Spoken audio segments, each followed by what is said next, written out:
रामपुर में बिना आजम के होगी महाभारत, क्या भाजपा को मिलेगी राहत?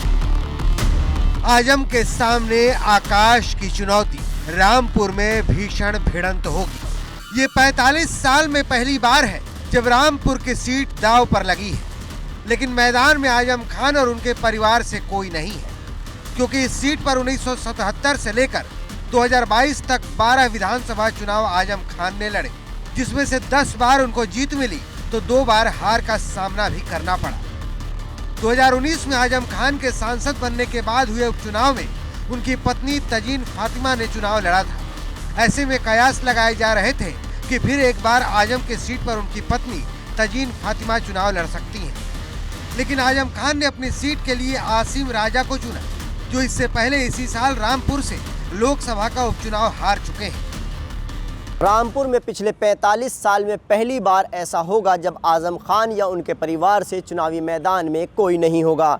इस बार समाजवादी पार्टी ने चुनावी मैदान में आसिम राजा को अपना प्रत्याशी बनाया है।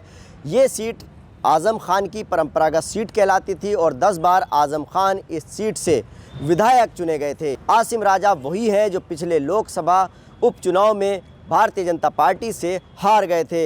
एक बार फिर समाजवादी पार्टी ने उसी आसिम राजा को चुनावी मैदान में उतार दिया है। वहीं भारतीय जनता पार्टी ने आकाश सक्सेना को अपना प्रत्याशी बनाया है।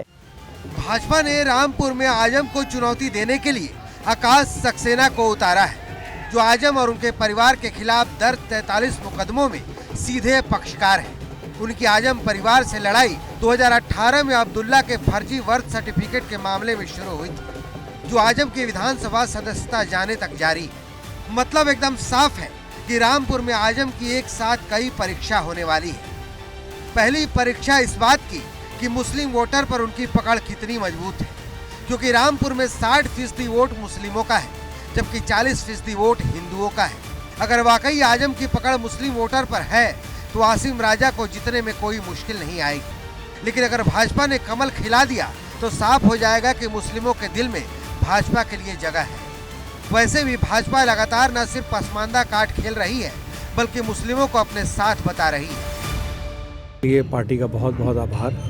दूसरा, इस बार रामपुर में हम एक मिसाल को पैदा करेंगे। हिंदू मुस्लिम एकता के नारे के साथ यहाँ से चुनाव जीतकर देश में एक नई मिसाल पैदा करेंगे। ये आजम चैप्टर अब क्लोज हो चुका है।